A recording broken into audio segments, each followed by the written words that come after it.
અમદાવાદ ગ્રામ્ય જિલ્લાના Kanbha police station વિસ્તારમાં પરમ દિવસે રાતે એક હત્યાનો બનાવ સામે આવેલ છે, જેમાં જે એક પિતા છે તેને પોતાના સાવકા પુત્રની માથામાં સળિયા મારીને હત્યા નિપજાવેલ છે.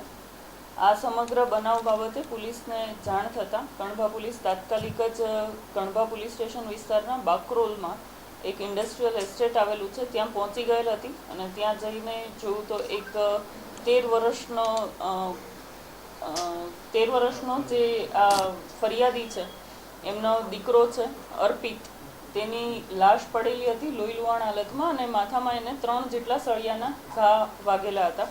આ સમગ્ર બનાવની હકીકત એ છે કે હરિઓમસિંહ અને તેમના પત્ની છે રીતા દેવી એ છેલ્લા 3 મહિનાથી યુપીથી અત્રે કામકાજ અર્થે આવેલા હતા અને 3 મહિનાથી કણભા પોલીસ સ્ટેશન વિસ્તારના ઇન્ડસ્ટ્રીયલ એસ્ટેટના એક એમ્બ્રોઇડરીનું જે ફેક્ટરી છે ત્યાં મજૂરી કામ કરીને પોતાનું ગુજરાન ચલાવતા હતા.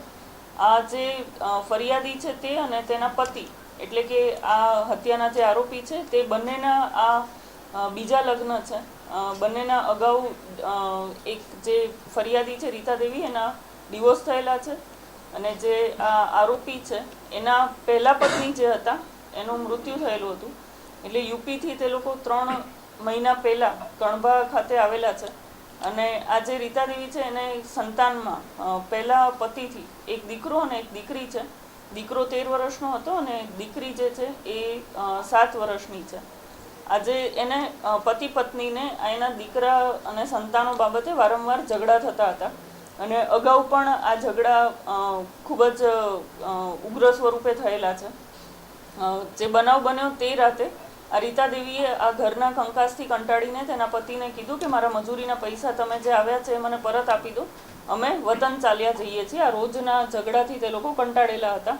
એટલે આ જે ઝઘડો થયો તેમાં ઉશ્કેરાઈને તેના પતિ એનો જે દીકરો છે એ આ ઝઘડાના લીધે હંમેશા ફેક્ટરીમાં જ સૂતો હતો.